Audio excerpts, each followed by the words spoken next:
Good evening and welcome for this last conference of the right. Alors, bienvenue à cette dernière soirée du colloque Wright. Je voudrais dire quelques mots pour remercier nos orateurs parce que vous avez été remarquables. Désolé, le professeur McKinnon n'est plus des nôtres, mais il a dû rentrer à New York pour célébrer la fête américaine de Thanksgiving. Et quand vous le retrouverez, dites-lui bien à quel point nous lui sommes reconnaissants. Vous avez exprimé et expliqué au public de Genève un monde que je décrirais comme le monde merveilleux de demain et d'après-demain. Un monde qui est certainement prometteur pour nos sociétés, non seulement pour ce qui est de notre bien-être, de notre santé, mais un monde extrêmement prometteur en termes de développement économique et de possibilités économiques qui sont particulièrement importantes à notre époque, étant donné les crises que nous connaissons et qui sont particulièrement importantes dans notre monde à nous, le vieux monde, et j'inclus les États-Unis d'Amérique dans cette expression du vieux monde, même si cela peut vous paraître étrange. J'ai été particulièrement impressionnée par vous tous. Public genevois, vous êtes venus nombreux, soir après soir, pour écouter ces exposés, manifestant ainsi votre intérêt et votre passion pour toutes ces évolutions et ces progrès scientifiques. Et je remarque avec plaisir que nous avons un public extrêmement hétérogène. Donc nous avons des personnes d'un certain âge qui n'ont pas ou plus tellement de cheveux et également beaucoup de jeunes. Donc les personnes de mon âge manifestent leur intérêt pour les progrès et les évolutions scientifiques et ça c'est important pour notre collectivité.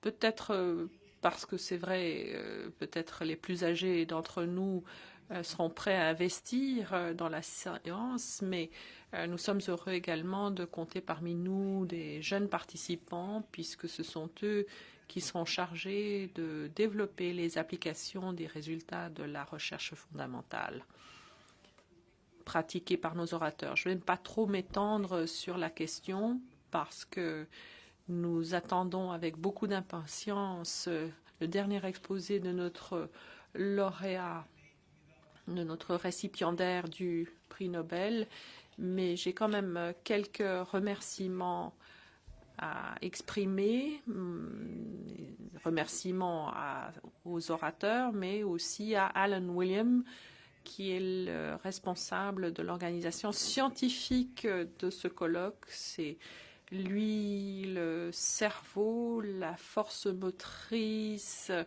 de ce colloque qui, tous les soirs, a présenté les choses de façon très humoristique et très agréable. Donc, merci beaucoup à votre animation, à votre modération enjouée.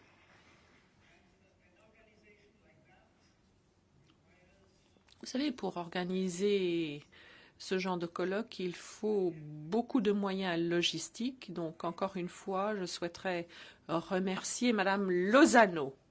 C'est elle qui est chargée de toutes les questions logistiques et cela depuis des lustres.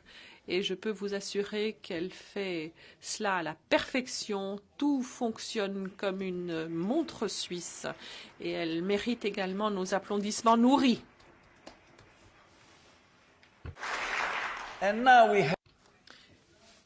Et il me faut encore remercier certaines personnes qui sont essentielles au succès de la conférence. Maître Patry a l'aimable gentillesse de remercier les interprètes de conférence. Et les interprètes de conférence, à leur tour, remercient Maître Patry de sa courtoisie. Sans oublier les techniciens, les vidéastes, les ingénieurs du son et également les personnes qui s'occupent de la retransmission sur Internet. Et encore une fois, merci à toutes les personnes de l'université qui soutiennent ce colloque Wright, tous ceux qui travaillent à la passerelle avec Didier Rabou, qui est un grand ami de la Fondation Dudley Wright. Merci à vous tous. J'espère que vous passerez une belle soirée, j'en suis certain d'ailleurs, et nous allons nous retrouver dans 2 ans, si vous le voulez bien.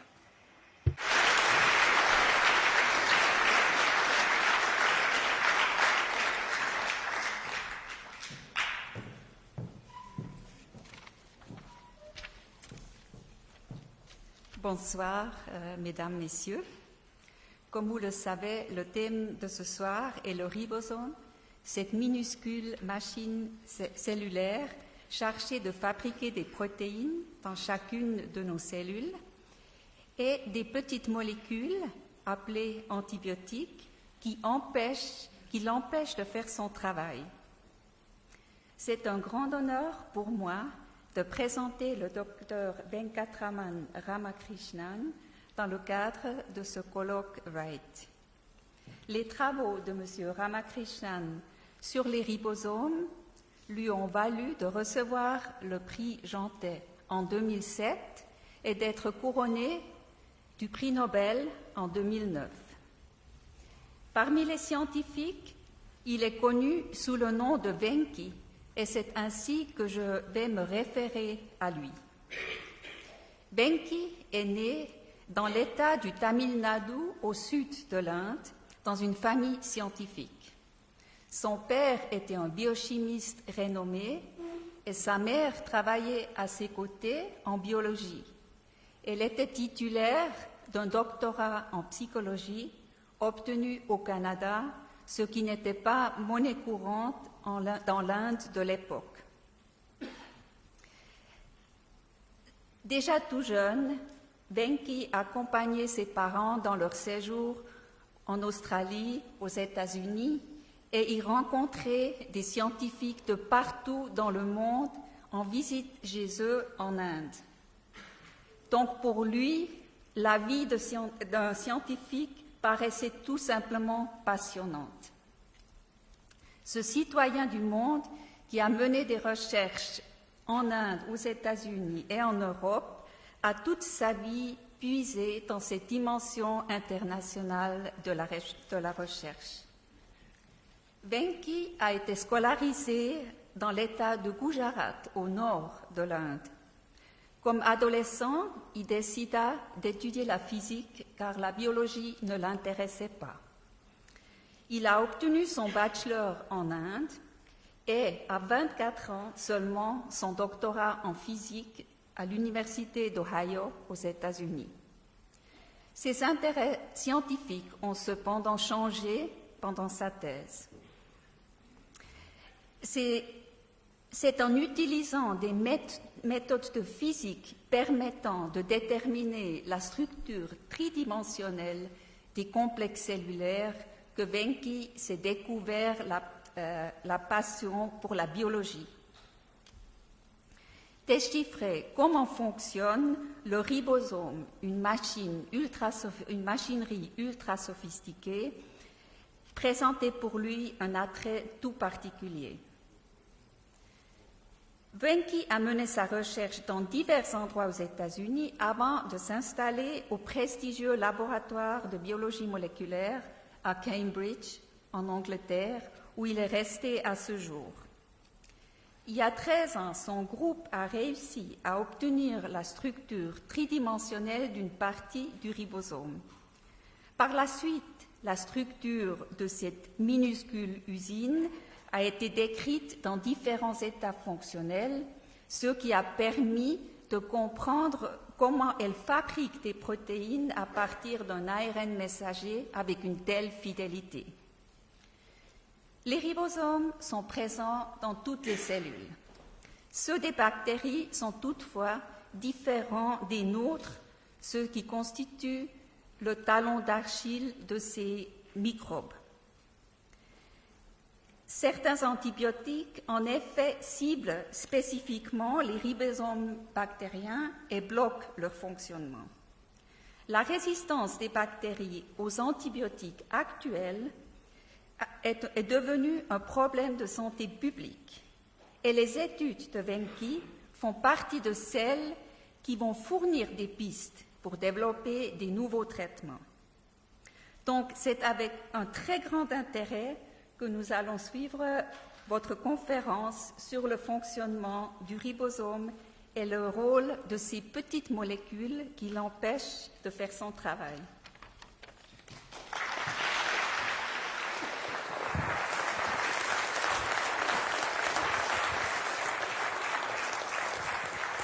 Thank you very much.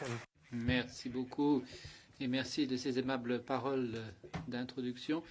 Je suis vraiment très reconnaissant à la Fondation Wright de m'avoir retenu comme orateur dans ce colloque Wright. Je viens de passer une semaine formidable. Et je tiens également à remercier toute une série de personnes qui m'ont facilité la vie, en particulier Alan, qui a noué correspondance avec moi, et Ascension, qui a vraiment été d'une efficacité remarquable dans l'organisation du colloque. L'un comme l'autre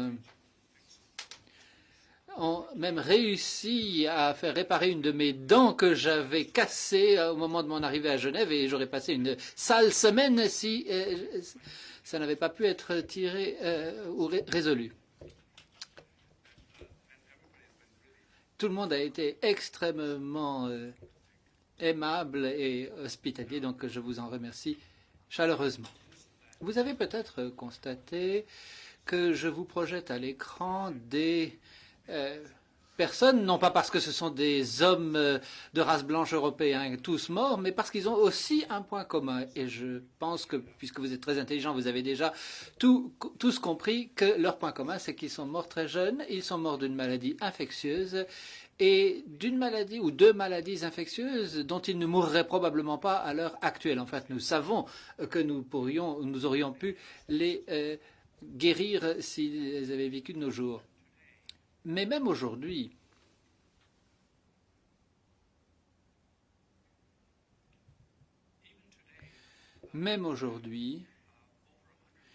il y a plus de 100 millions d'individus qui souffrent activement de tuberculose. Et cela provoque 2 millions de morts par an. La tuberculose, nous pensons souvent qu'il s'agit d'une maladie du tiers-monde qui ne nous touche pas directement, mais cela devient un véritable problème même en Occident. En effet, il existe une synergie entre la tuberculose et le VIH, et lorsque les gens sont séropositifs, ils ont plus de risques d'attraper la tuberculose. Et donc, évidemment, dans le monde, il y a des millions de personnes, quel que soit le pays, qui meurent de cette maladie. Mais même en Occident, un problème est provoqué par cette bactérie qui s'appelle le staphylocoque doré. Aureus doré parce qu'elle présente cette pigmentation légèrement dorée. C'est un organisme qui entre dans les intestins, et donc c'est une infection extrême dans les blessures, pardon, et c'est donc une infection extrêmement courante dans les hôpitaux. Alors vous voyez sur ce diagramme la fraction des personnes qui étaient résistantes dans les années 40. Tous les staphylocoques dorés étaient résistants aux antibiotiques. Et puis très rapidement, une résistance à l'antibiotique est apparue. Et en 20 ans à peu près, la résistance a commencé à se répandre dans la collectivité en dehors des hôpitaux. Aujourd'hui, Si vous prenez le staphylocoque doré, il y a d'autres médicaments et antibiotiques qui peuvent être utilisés pour lutter contre ce staphylocoque, mais il y a des variétés de staphylocoques qui résistent à toute une série d'antibiotiques. C'est ce qu'on appelle les MRSA, c'est-à-dire les staphylocoques dorés résistants à la méticilline et qui tuent plus de 25 000 personnes rien qu'en Europe chaque année. De toute évidence, il nous faut des antibiotiques. Les maladies infectieuses, nous pensions les avoir maîtrisées, mais nous ne venions en réalité que de gagner une bataille, mais pas toute la guerre. Et elles reprennent du poil de la bête. Je vais passer brièvement en revue la manière dont les antibiotiques ont été découverts. À l'époque moderne, la personne qui a eu l'idée même des antibiotiques, c'est Paul Ehrlich, un grand savant allemand, qui a estimé qu'il était peut-être possible d'avoir une balle magique, comme on l'appelle, c'est-à-dire une bactérie qui attaque la maladie, mais pas le patient. Pourquoi en était-il venu à penser cela? Parce que si on teint certaines cellules avec une teinture, certaines teintures sont de préférence absorbées par les bactéries présentées ici comme ces petits bâtonnets, alors que les grandes cellules sont les cellules humaines. Vous constatez que la teinture n'est pas concentrée dans les cellules humaines, mais très concentrée en revanche dans les bactéries.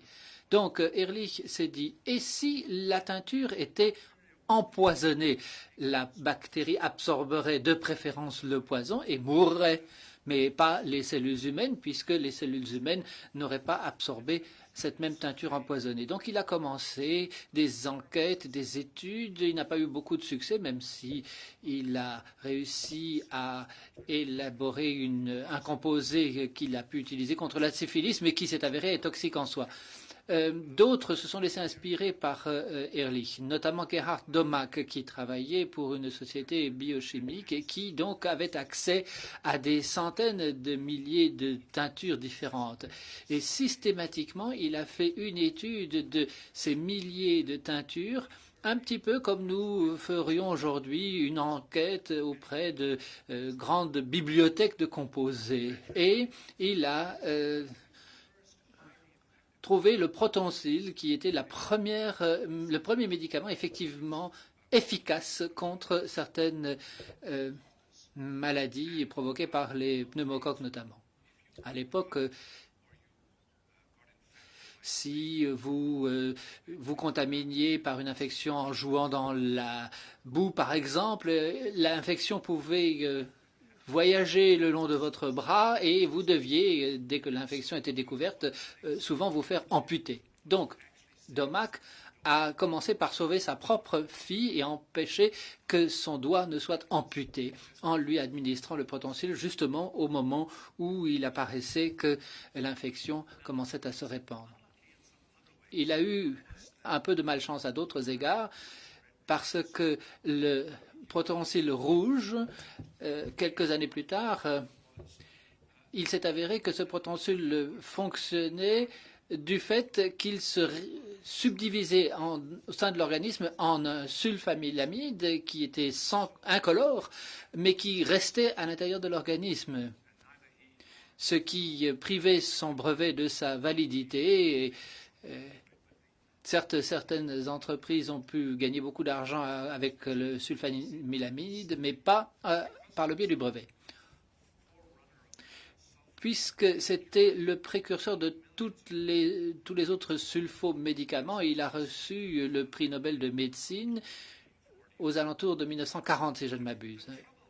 Le problème, c'est que le prix Nobel de la paix à Oslo avait été accordé à un pacifiste allemand qui était un anti-nazi, ce qui avait mis Hitler en rage. Et Hitler ne faisait pas une distinction très claire entre la Norvège et la Suède, même si la Norvège, comme nous le savons, allait devenir un allié de l'Allemagne puis neutre. Hitler était plongé dans la confusion à bien des égards. Mais il a donc interdit à tous les Allemands d'aller recevoir des prix Nobel et Domack a dû refuser le prix. Après la guerre, la Fondation Nobel l'a néanmoins invité à la prochaine cérémonie, il lui a remis le certificat et la médaille allant de pair. Et il a dit « Malheureusement, nous avons rendu le prix en argent, en espèces, au fonds allemand, donc vous ne pouvez pas le recevoir. » Néanmoins, nous garderons toujours le souvenir de Domack, précisément parce qu'il a découvert ces sulfats médicaments. Les sulfats médicaments reposent sur ces produits chimiques. À l'époque où ces médicaments ont commencé à être en vogue, Alexander Fleming, qui était un microbiologiste écossais, après son diplôme, sa mère a dit « Mon fils, il vaut mieux que tu ailles travailler à Londres, parce que si tu restes à Glasgow, tu vas devoir être en concurrence avec d'autres Écossais, alors qu'à Londres, tu n'auras qu'à te mesurer aux Anglais. » Donc il est allé à Londres, il a suivi le conseil de sa mère, et il a constaté qu'une plaque qui était accidentellement contaminée par une moisissure semblait sécréter quelque chose qui empêchait la croissance de ces bactéries. Vous constatez ici, ces colonies deviennent de plus en plus petites, plus on se rapproche de ce petit spore. Donc, il en a déduit, de façon tout à fait correcte, que cette moisissure sécrétait un composé qui était mortel pour la bactérie et il l'a appelé la pénicilline. Il n'a pas développé la pénicilline plus avant, mais il y avait un grand nombre de soldats, plus de soldats qui mouraient de septicémie que de balles pendant la Deuxième Guerre mondiale. Donc un grand effort a dû être engagé pour essayer de trouver un antibiotique ou un médicament utile contre ces infections. Un groupe de chercheurs à Oxford, sous la direction de Florey et Chain, a réussi à réaliser des grandes quantités ou produire des grandes quantités de pénicilline. Mais grande quantité, c'est tout relatif parce que la pénicilline était tellement précieuse que si on voulait voir si ça fonctionnait, on la donnait au patient et ensuite on la récupérait de l'urine du patient pour la réutiliser par la suite et la réinjecter à d'autres. Malheureusement, le premier patient qui a reçu cette pénicilline était un homme, et dès que la fièvre s'est arrêtée, on a arrêté d'administrer la pénicilline parce qu'elle était très précieuse et l'homme a fini par mourir. Donc il y a un adage connu en médecine, le traitement a été un succès, mais le patient est décédé. Eh bien, ça vient de là. La pénicilline a eu un succès spectaculaire et a permis de sauver des quantités incroyables de vies et continue à le faire, mais elle ne fonctionne pas contre tous les types de bactéries. Les bactéries sont classées selon le fait qu'elles peuvent absorber 1 gramme d'une nature élaboré par un Danois qui s'appelait justement Gram, et donc on les appelle Gram positif ou Gram négatif. Eh bien, la pénicilline n'est pas efficace contre les bactéries Gram négatives parce qu'elle présente une surface plus compliquée et une enveloppe qui empêche précisément la pénicilline d'y pénétrer. Mais il y a d'autres bactéries qui pourraient être efficaces contre les bactéries Gram négatives. Il y a une catégorie de bactéries qui s'appelle les mycobactéries. La mycobactérie tuberculose et lèpre en sont les 2 pathogènes les plus connus. Vous constatez que leur revêtement est encore plus complexe et la plupart de ces antibiotiques ne sont pas efficaces contre la tuberculose. Vous savez que la tuberculose est un fléau mondial et les personnes que je vous ai montrées sur le premier cliché étaient pour la plupart mortes de tuberculose. Lorsque Fleming est venu faire une conférence à New York, une personne qui était dans le public était Selman Waxman, qui était un microbiologiste et qui travaillait sur des bactéries du sol. Il s'est dit, si Fleming peut trouver quelque chose d'utile dans une simple moisissure, nous pouvons certainement faire mieux encore avec toutes les bactéries qui existent. Il a réussi donc à persuader son étudiant Albert Schatz de commencer à faire des enquêtes. Et Schatz après de nombreuses années d'un travail acharné, a réussi à produire un composé qui s'est avéré très utile. Il a commencé par constater que ce composé était efficace contre toute une gamme de bactéries. Ici, c'est la Streptomyces griseus qui est... vous voyez qu'il y a empêchement de la croissance d'un grand nombre de bactéries différentes qui, sinon, iraient jusqu'ici. Mais vous voyez que sur ce cliché, la croissance est entravée.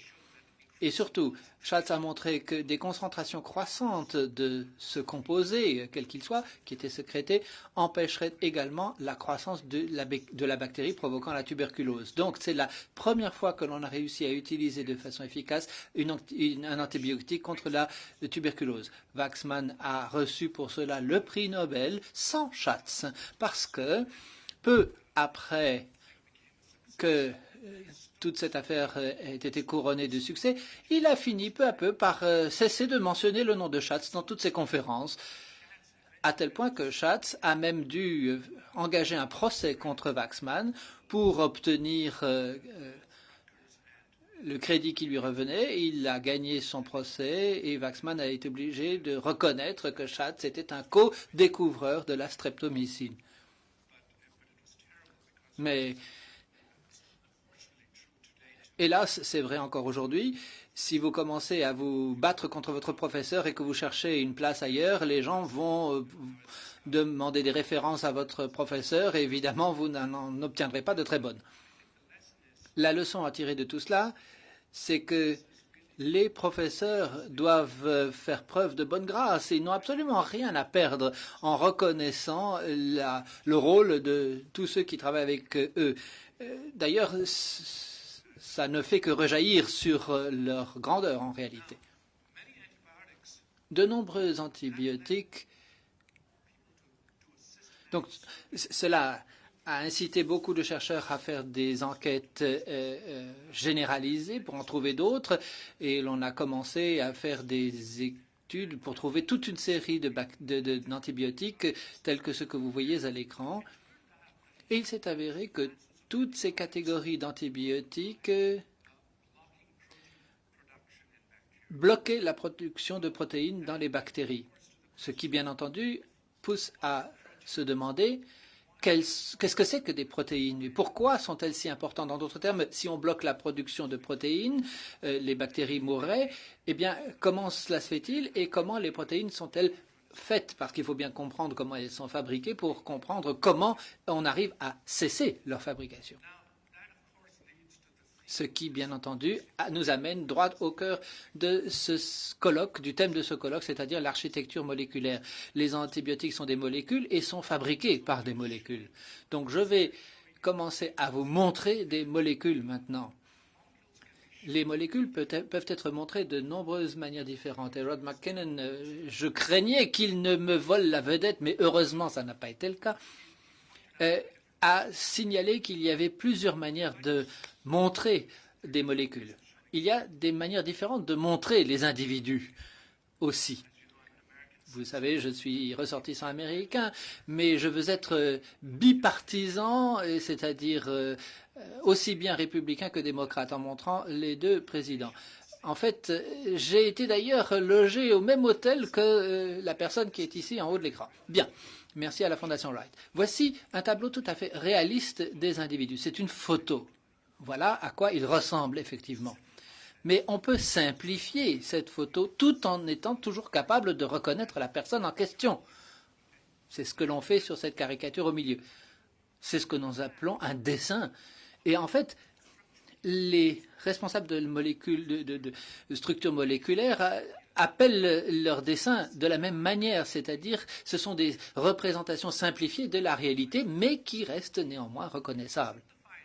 On peut continuer la simplification et l'on obtient en fin de compte une représentation symbolique. C'est ce que l'on appellerait une icône ou une représentation iconique, où l'on saisit l'essence même de la personne ou de la molécule, le cas échéant. Donc ça ne ressemble absolument pas à la molécule, mais ça en capture certains des éléments fondamentaux. Voici le cas ici.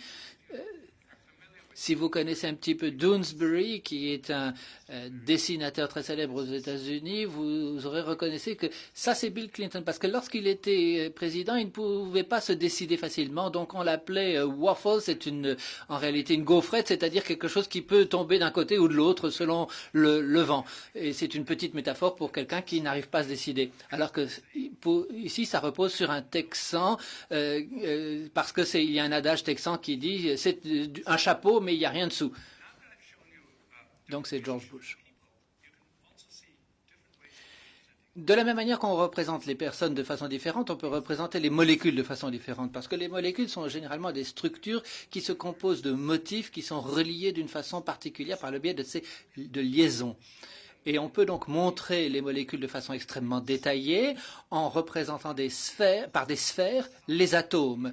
Et la taille de la sphère est en rapport avec le rayon effectif de l'atome concerné. Donc il y a toute une collection de balles ou de ballons en quelque sorte, évidemment, légèrement réduits en dimension. D'autres orateurs vous ont montré ce que l'on obtiendrait si on avait le rayon exact des atomes, on ne finirait par ne plus rien voir du tout. L'autre manière de montrer les atomes, c'est de représenter ces atomes par des points reliés par des tirets pour montrer la liaison chimique. Et ça, c'est évidemment la célèbre photo de Crick et Watson avec un modèle à bâtonnets de l'ADN qui avait été construit précisément avec ces petits bâtonnets venant dans leur atelier. Ici, nous avons une représentation schématique de l'ADN. Vous constaterez qu'ici, on peut voir un petit peu l'architecture. Ici, on a l'impression qu'on ne voit pas grand-chose, il faut regarder de très près en tout cas, mais sur cette représentation schématique au milieu, on a en quelque sorte saisi l'essence de la molécule. Et quelle est l'essence de cette molécule? Eh bien, c'est qu'elle se compose de deux brins qui tournent l'un autour de l'autre dans une double hélice et se compose de 4 modules, 4 éléments de construction différents, chacun d'entre eux ne pouvant s'apparier qu'avec un autre type spécifique d'éléments. Ça veut dire que le module qui s'appelle G ne peut s'apparier qu'avec C. Et tout ceci est présenté de façon schématique avec ces petits entailles et ces encoches qui leur permettent de s'emboîter. Mais c'est schématique, évidemment. C'est pour représenter la spécificité de ces types de molécules. Voilà pour l'ADN qui compose nos gènes. Mais n'oubliez pas, les antibiotiques fonctionnent en empêchant les bactéries de fabriquer des protéines. Alors, qu'est-ce que c'est que des protéines? Voici 3 types de protéines. Les protéines sont de longues chaînes de polymères d'acides aminés qui sont des types différents de modules de construction chimique qui peuvent se plier pour prendre des formes différentes. Pour vous donner une petite idée de la variété, ça c'est le collagène qui est une longue molécule filamenteuse qui compose notre peau et nos tissus conjonctifs, et sans elle, nous n'aurions pas de forme, nous effondrerions sur nous-mêmes, nous serions en quelque sorte collés à notre squelette. C'est la collagène qui nous donne donc une structure.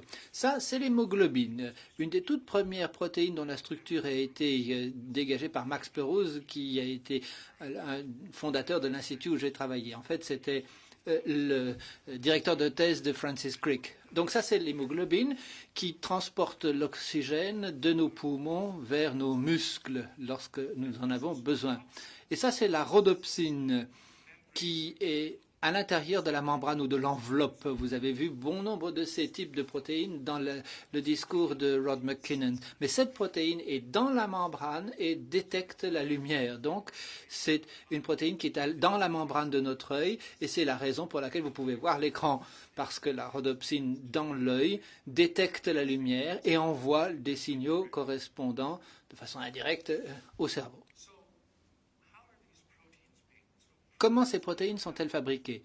Les protéines assument des centaines de fonctions dans les cellules. Les anticorps sont des protéines, ce que nous utilisons pour lutter contre les infections, par exemple. Tous les canaux dont Rod McKinnon a parlé le premier soir sont des protéines.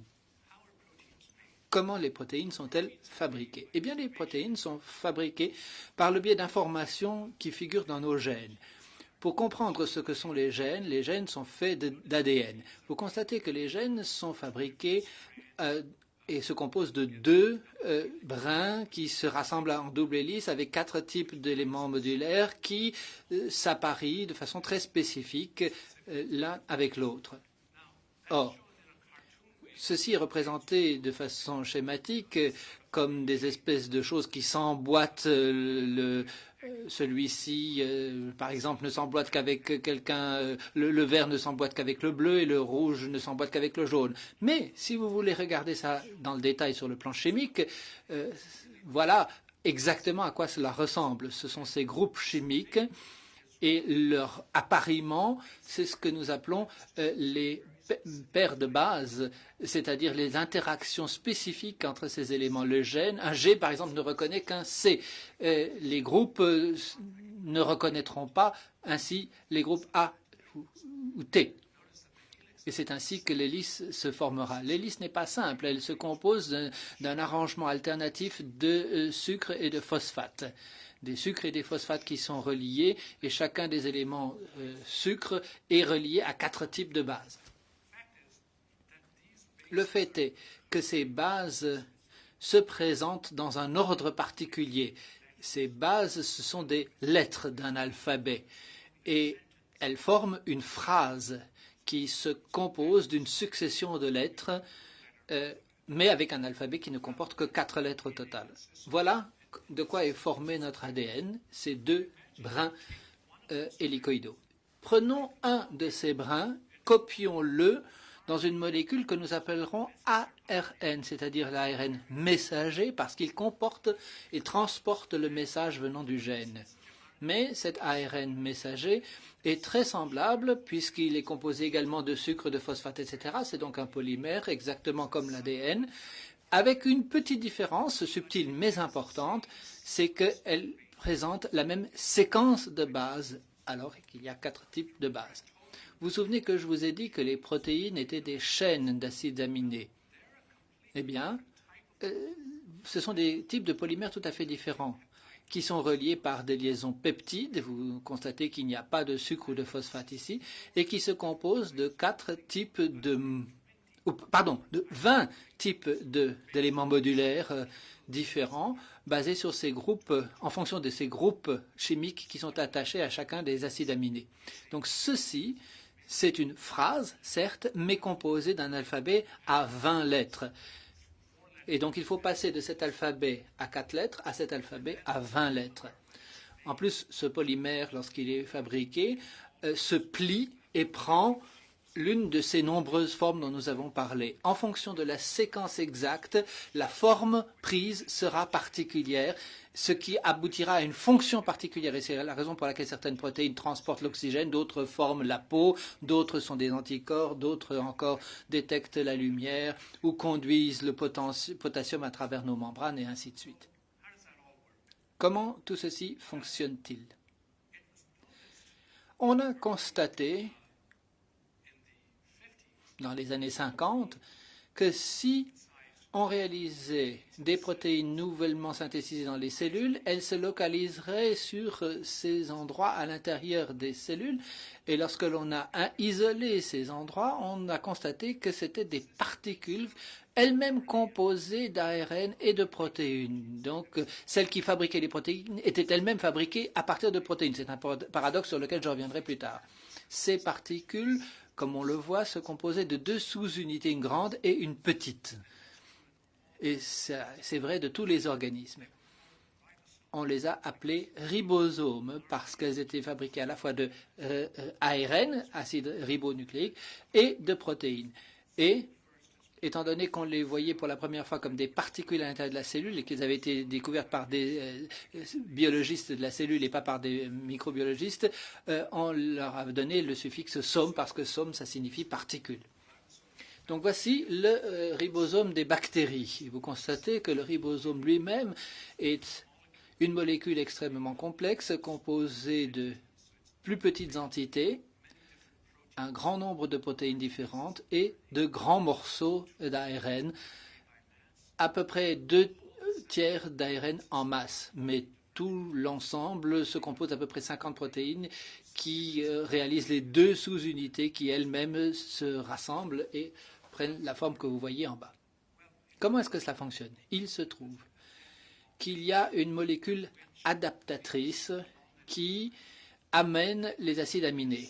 Le ribosome a des espèces d'encoches pour ces modules adaptateurs que l'on appelle ARN-T, qui sont composés d'ARN eux-mêmes et qui peuvent créer ces paires de bases comme on les a vues dans les deux brins de l'hélice tout à l'heure. Ces trois bases ici peuvent s'apparier avec ces trois bases qui figurent sur l'ARN M qui transporte le message génétique, c'est-à-dire cette séquence de bases qui contient l'information génétique quant à la fabrication des protéines.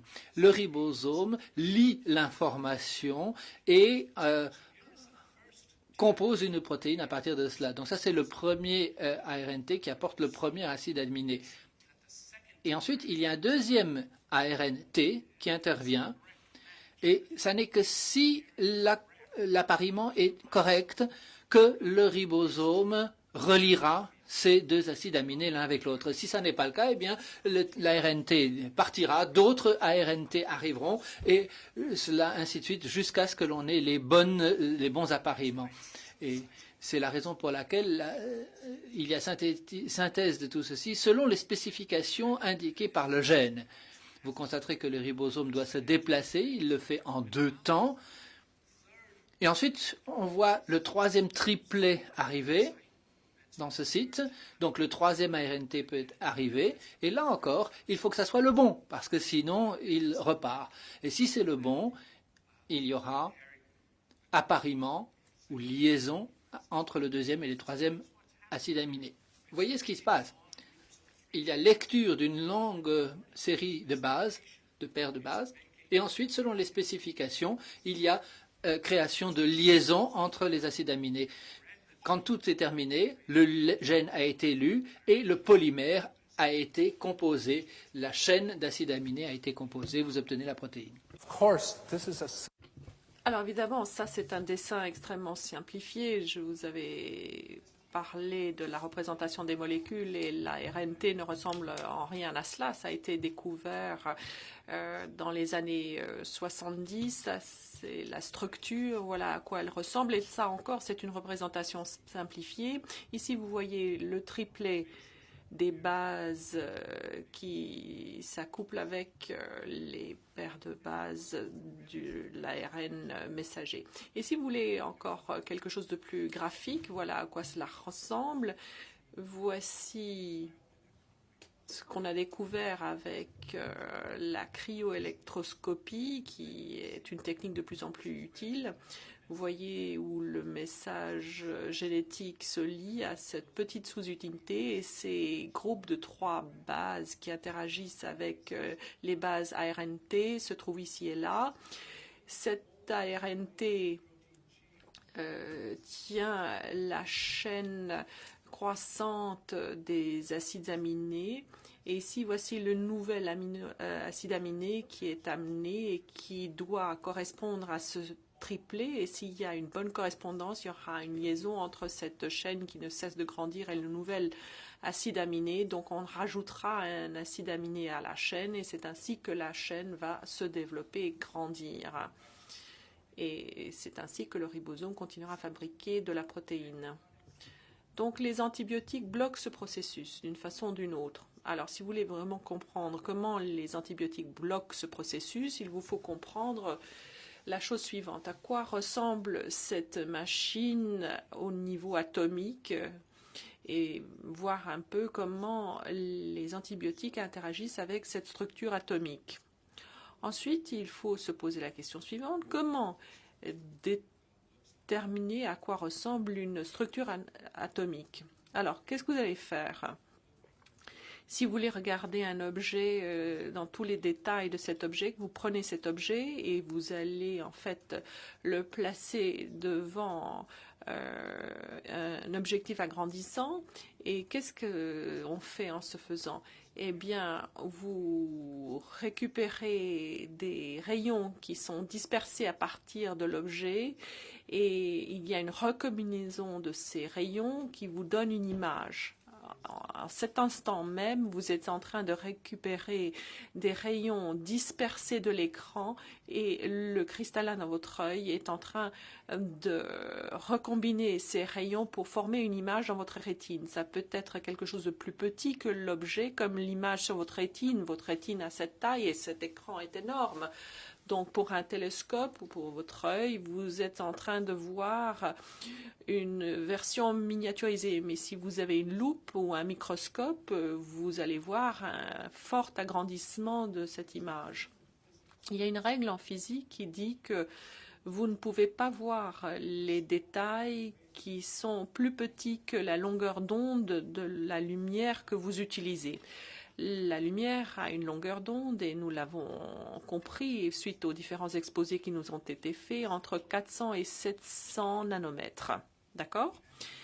Et la distance entre les atomes est de 0,2 nanomètres, 2 angstroms.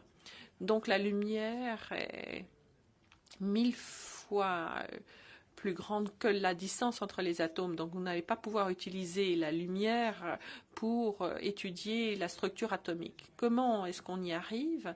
Eh bien, vous utilisez une irradiation lumineuse et comme nous l'avons appris, c'est James Clerk Maxwell qui a démontré que la lumière, en fait, c'est une forme d'irradiation électromagnétique. Et si vous prenez une irradiation électromagnétique avec une puissance qui vous permet de voir justement la distance nanométrique entre les atomes, vous allez pouvoir voir ces détails. Donc, la cristallographie, c'est un petit peu comme ce que fait un cristal. Si vous envoyez de la lumière sur un seul objet, il n'y aurait pas assez de signaux. Même si vous pouvez faire la mise au point ou avec des rayons X, vous allez détruire l'objet avant d'avoir les signaux, parce que les rayons X peuvent détruire les objets sur lesquels vous projetez ces rayons X, contrairement aux rayons de la lumière. Donc si un dentiste, par exemple, prend des radios de vos dents, ils font très très attention de se protéger avec un vêtement de plomb et le patient lui-même ne reçoit qu'une toute petite dose de rayons X. Mais pour amplifier le signal obtenu de ces rayons X, vous pouvez le faire en cristallisant votre objet. Si vous cristallisez votre objet, vous êtes en train d'ajouter le signal de millions de molécules, donc vous avez un signal qui est à la puissance d'1 million de cette molécule grâce à ces cristaux. L'autre avantage d'utiliser ces cristaux, c'est la façon dont vous combinez ces rayons. Vous êtes en train de combiner en fait des ondes. Et pour combiner des ondes, vous devez savoir non seulement quelle est la puissance de l'onde, à savoir la distance entre les pics et les creux, mais vous devez également connaître de la dispersion, à quel moment dans le temps se trouve l'onde, c'est-à-dire que chaque onde n'aura pas le pic et un creux en même temps que ne se présenteront les creux et les pics de la vague suivante. Et vous devez le savoir pour pouvoir les combiner. Donc le cristal le fait sans y réfléchir. Mais si nous devons le faire, il nous faut ce genre d'informations. Et on ne peut obtenir ces informations que grâce à la cristallographie qui a été développée par Max Perutz et son ancien étudiant John Kendrew, qui est ensuite devenu son collaborateur. Et on leur a décerné le prix Nobel en 1962. Donc comment est-ce qu'on procède ? Donc vous avez le cristal, on utilise des rayons X, on regarde les rayons dispersés. S'il y a des cristaux, il y aura une dispersion uniquement dans certaines directions. S'il s'agit de rayons de lumière sans cristaux comme l'écran, ça va partir dans la salle, peu importe là où vous êtes assis.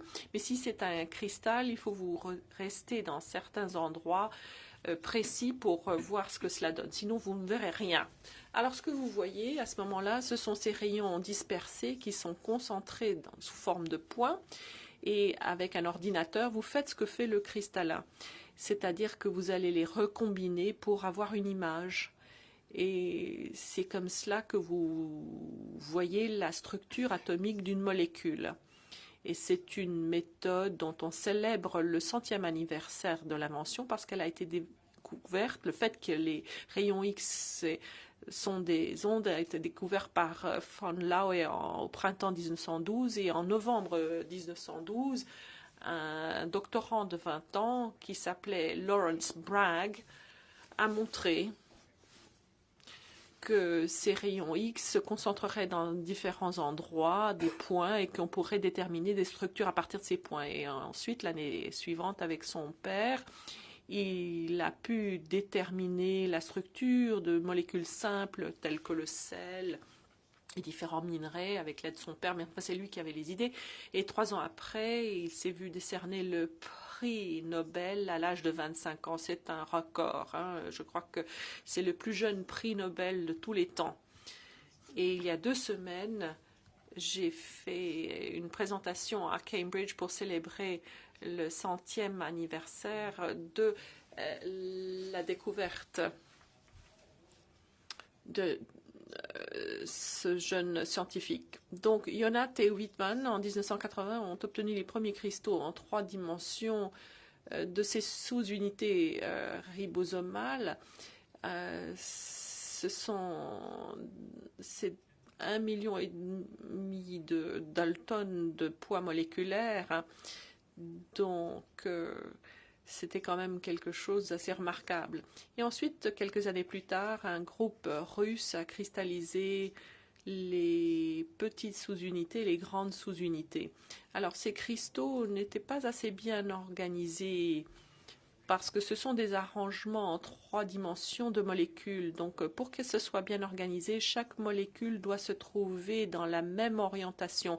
Sinon, l'information atomique devient floue parce que vous êtes en train de réaliser des moyennes de molécules qui sont dans différentes orientations. Donc, ces cristaux n'étaient pas de très bonne qualité et il leur a fallu beaucoup de temps. Autre chose, c'est que ces cristaux, parce qu'il y avait beaucoup d'eau dans les cristaux, et c'était des grosses molécules, pour obtenir des informations, il fallait utiliser des rayons X très puissants et ils étaient endommagés par ce faisceau.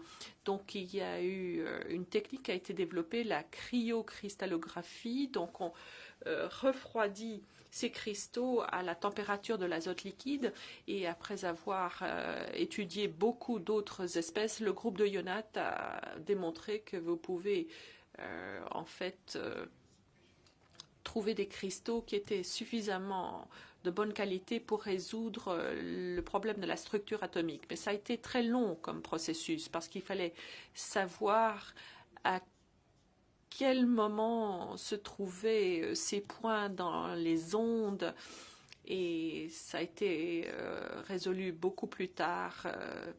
Tom Stipes et Peter Moore ont résolu ce problème.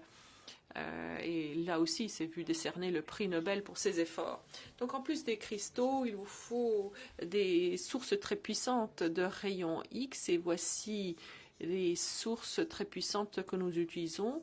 Ce sont des synchrotrons et ce sont des accélérateurs de particules très puissants qui nous donnent des rayons X très puissants. Nous utilisons la source de lumière suisse à Villingen. Et je dois vous dire que il m'est arrivé d'arriver à l'aéroport de Zurich et de me rendre à la gare de l'aéroport de Zurich et d'aller au guichet en disant « Je veux un aller-retour pour Villingen ». Et on me répond « Ah, vous allez au PSI, l'Institut Paul Scherrer, où se trouve la source de lumière suisse ». Et je lui demande « Mais comment savez-vous ? Mais pourquoi est-ce qu'un non suisse aurait envie de se rendre à Villingen ? Il n'y a aucune raison à cela. » Donc, nous avons utilisé des synchrotrons du monde entier. La marine américaine vous enjoint à faire partie de la marine et de vous promener dans le monde entier. Et c'est jeunes marins se retrouvent coincés dans leur navire et ne voient jamais rien. Et moi aussi, mes gens, finalement, ils ne voient que ces sources de lumière. Ils ne vont pas se promener à Chicago, ils ne vont pas faire du ski à Grenoble 24 heures sur 24. Voilà ce qu'ils voient. Et voici l'intérieur d'un cyclotron. Et vous voyez où arrivent les rayons X à partir de l'anneau. Là se trouve l'anneau où il y a accélération des particules et voilà où se trouvent les cristaux. Et ça, c'est un dispositif qui a de l'azote très froid et les rayons X sont dispersés, ensuite sont détectés. C'est un détecteur CCD, mais il y a une nouvelle technologie qui a été développée par des gens qui ont créé des détecteurs pour le CERN, également pour le PSI. Et beaucoup de nos données ont été obtenues sur des détecteurs de CDCD, et c'est quand même assez paradoxal.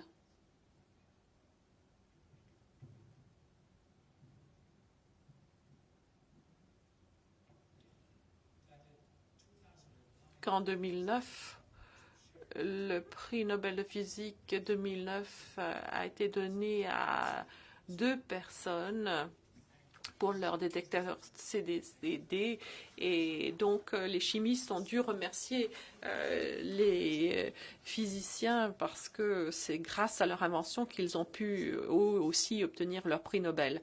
Lorsque l'expérience marche bien, ça ne marche pas à tous les coups, vous vous retrouvez avec une image de l'objet. L'image de l'objet, ce n'est pas la structure atomique de l'objet.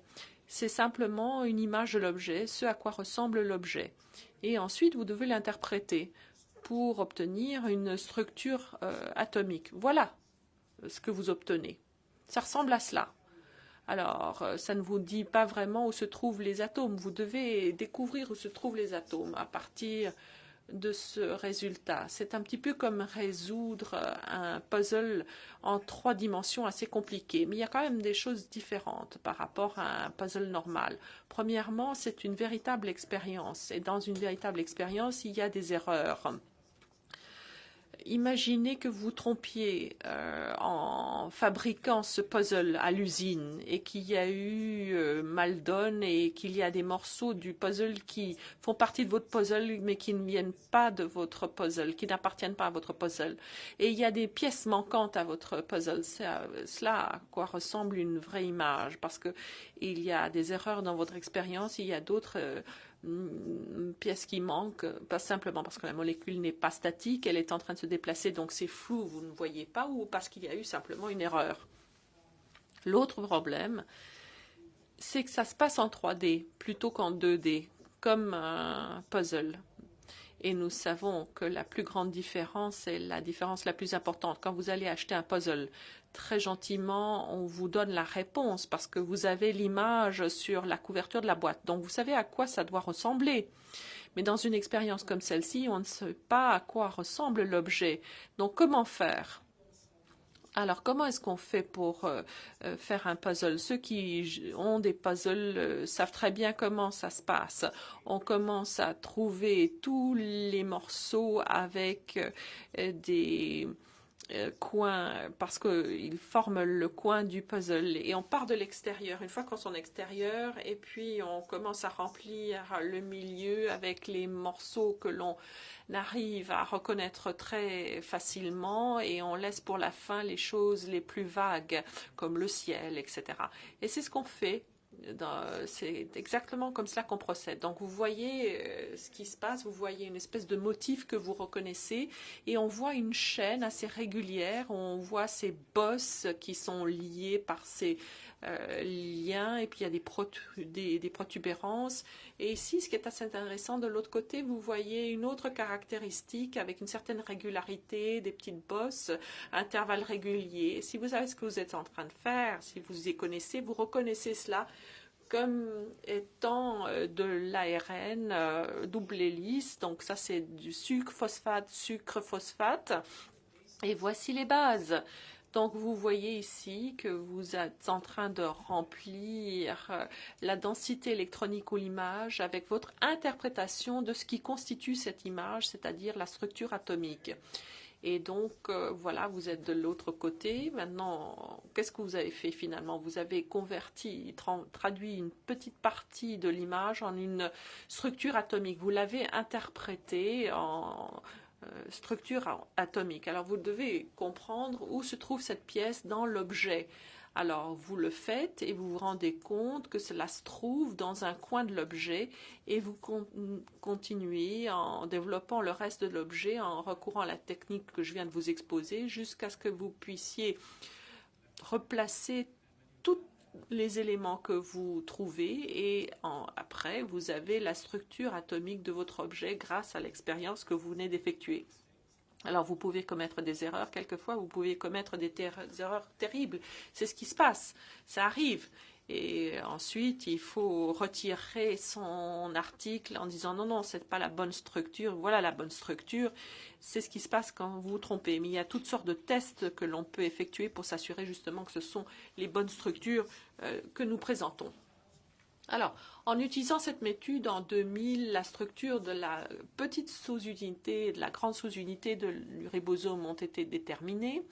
Et une des choses assez intéressantes, rappelez-vous que le ribosome doit lier le message génétique et ces molécules d'ARNT qui doivent reconnaître le code génétique et rajouter l'acide aminé. Et le ribosome doit faire en sorte que les acides aminés se collent les uns aux autres. Et ce qui est assez intéressant, c'est que là se trouve l'endroit où les acides aminés sont liés, c'est là où le code génétique est reconnu. Et on s'est rendu compte, quand ces structures ont été découvertes, que ces parties-là, qui sont les éléments essentiels, cruciaux du ribosome, n'étaient composées que d'ARN. Rappelez-vous, il y a 3 types d'ARN. L'ARN messager, qui est une copie de l'ADN qui contient le message génétique, la séquence d'informations que vous utilisez pour créer une protéine, pour fabriquer une protéine. L'autre, c'est la RNT, la connexion entre l'acide aminé et le groupe des 3 bases qui se trouvent sur le message génétique. Donc ça, c'est la petite molécule adaptatrice à laquelle se lie le ribosome. Et puis l'ARN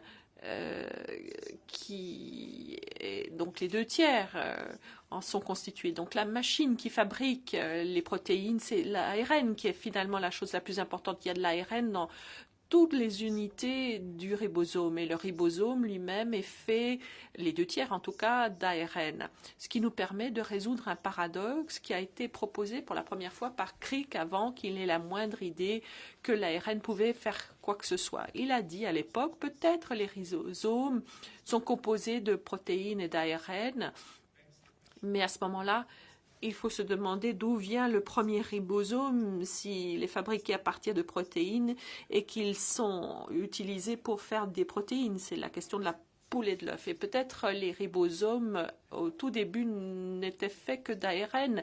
Et les gens ne savaient pas que l'ARN ne fait pas seulement que transporter de l'information, comme les séquences de base qu'il peut y avoir ensuite d'appareillage des bases, mais qu'elles peuvent effectivement susciter des interactions chimiques. Mais on s'est rendu compte que l'ARN peut susciter des catalyses, des interactions chimiques. Donc la même molécule peut transporter de l'information et susciter des réactions chimiques. Donc on pense que la vie a commencé dans un monde ARN qui non seulement pouvait se reproduire puisqu'il transportait de l'information, mais qu'également pouvait susciter des réactions chimiques.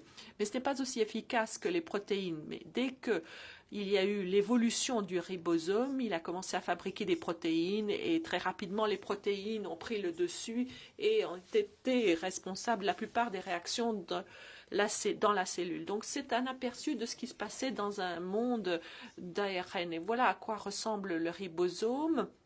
Donc le ribosome en 1985 et ensuite un an plus tard en 1986. Et ici, vous voyez les deux moitiés du ribosome.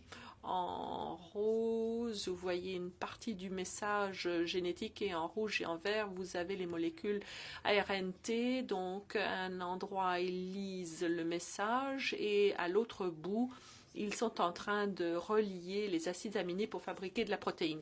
Et simplement pour vous présenter cela d'une autre façon, voici un autre angle du ribosome que je vous fais tourner pour vous donner un cliché classique du ribosome avec la petite sous-unité, la grande sous-unité et les molécules d'ARN entre.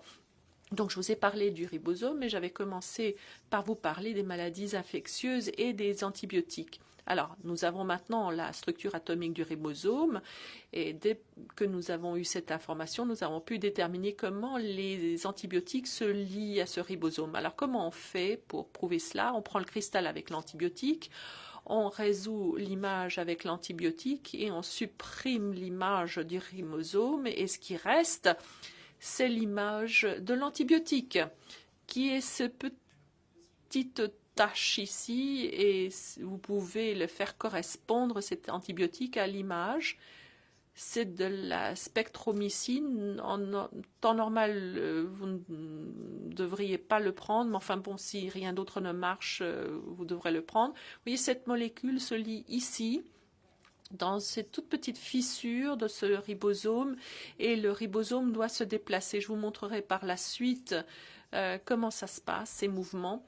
Et cet antibiotique est en train d'empêcher un mouvement très important et c'est la raison pour laquelle il est efficace, cet antibiotique. Autre antibiotique, rappelez-vous ces molécules ARNT qui amènent les acides aminés doivent faire en sorte que les paires de bases se correspondent avec les morceaux de messages génétiques. Une autre antibiotique, la tétracycline, est efficace en bloquant cette interaction. Comment? Et voici le message génétique. Ici, vous voyez la tétracycline, ici. Et la façon dont ça marche est la suivante. C'est là où se lie la RNT, voici où la correspondance des bases se fait et la tétracycline est en rouge. S'il y a de la tétracycline, cette molécule ARNT ne peut pas arriver, elle va rentrer en collision avec la molécule de tétracycline et donc vous n'allez pas pouvoir ajouter d'acide aminé quand il y a la tétracycline en place. Donc, de façon assez simple de fonctionner. Il y a des antibiotiques qui se lient ici ou là. C'est comme cela que cela marche. Donc, il s'avère que les protéines sont fabriquées ici, mais les acides aminés sont liés ici. C'est le centre catalytique ou le centre de transférase peptidyle. Donc, il y a un antibiotique ici qui se trouve ici, le chloramphénicol. Et voici un tunnel à travers lequel la protéine doit voyager. Et il y a des antibiotiques qui fonctionnent en se liant au début du tunnel. Donc, ils ne permettent pas à la protéine de traverser le tunnel. Donc, je vais vous montrer cela ici. Ici, le ribosome. Vous voyez les deux ARNT. L'ARNT à la chaîne protidique ne cesse de croître et voici l'ARNT qui amène le nouvel acide aminé. Il se lie ici et ce que vous constatez, c'est le centre catalytique où les deux acides aminés doivent se rejoindre pour créer une chaîne protidique. Et l'un des antibiotiques, le chloramphénicol, se lie là où ces acides aminés devraient se trouver. Donc, si cet antibiotique s'y trouve à la place, l'acide aminé ne peut pas rentrer dans la poche pour être lié à l'autre élément. Donc, cela empêche la liaison entre les acides aminés. D'autres acides aminés se lient près du chloramphénicol. Ce sont les macrolides, des antibiotiques de la famille des macrolides, l'érythromycine, que l'on utilise encore couramment aujourd'hui. Simplement vous montrer quelles sont leurs caractéristiques communes. C'est cet anneau macrolide et il ne se lie pas là où se lie le chloramphénicol, il se lie à l'entrée du tunnel, mais pas trop loin, pas trop loin. Vous voyez que ils sont assez proches. Leur point de lésion est assez proche l'un de l'autre. Donc, lorsque ces structures ont été déterminées, Tom Stites et Peter Morton et leurs collègues ont créé une société qui s'appelle Ridex Pharmaceuticals à New Haven. Et l'idée de cette société pharmaceutique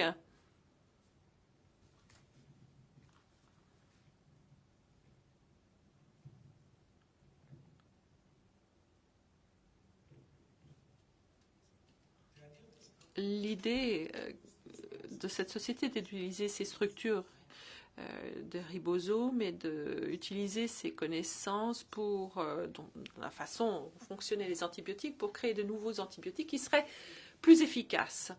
Alors, je vais vous montrer du travail réalisé par ces sociétés et naturellement, je vais le commenter.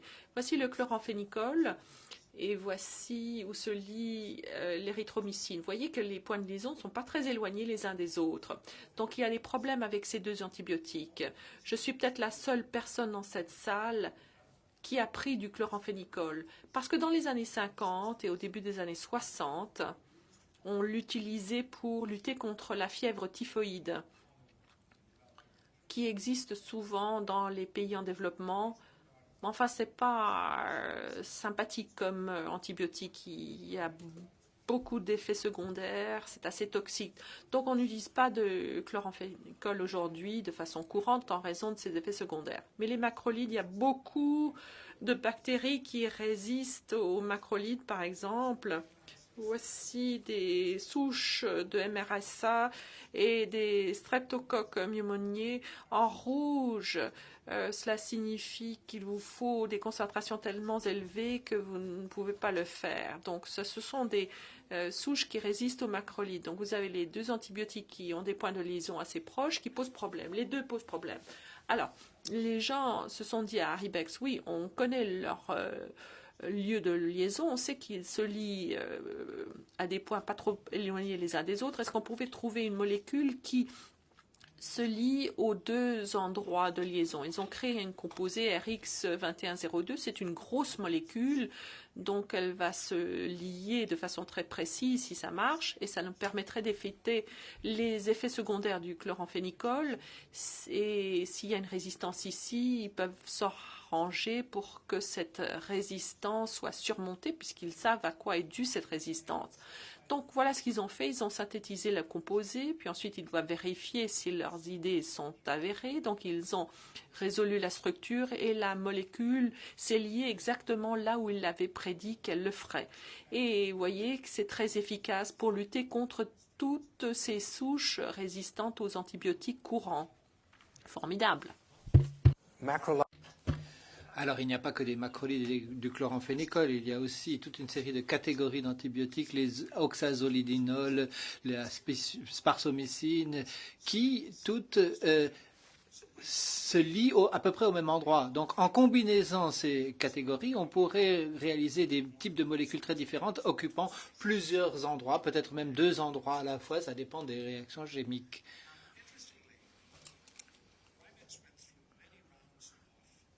Ribex a attiré beaucoup de séries de capitaux risques, beaucoup plus que nécessaire d'ordinaire, et ça n'est pas un secret parce que vous pouvez le trouver sur le web.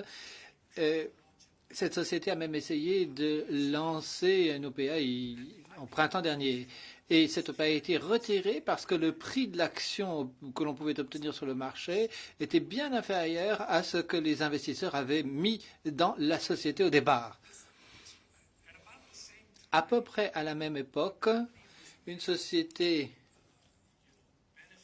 dont l'avantage principal était de pouvoir dire à ses amis le type de parfum ou de cinéma que l'on aime, à quel endroit manger une bonne pizza, etc., valait des centaines de milliards peut-être de dollars.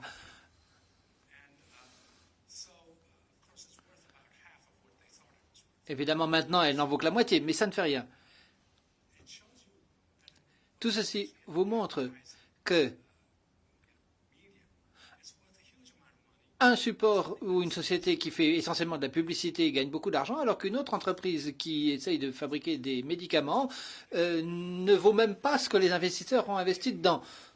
ce qui montre qu'un des moyens de fabriquer des produits pharmaceutiques, ce moyen-là de fabriquer des produits pharmaceutiques ne marche pas vraiment. Il faut réfléchir à d'autres manières de fabriquer les produits pharmaceutiques, parce que les entreprises pharmaceutiques n'aiment pas beaucoup le développement d'antibiotiques contre les infections. Bon nombre de sociétés pharmaceutiques se sont retirées de ce domaine-là, tout simplement parce que vous donnez les antibiotiques au patient pendant une semaine et il est guéri.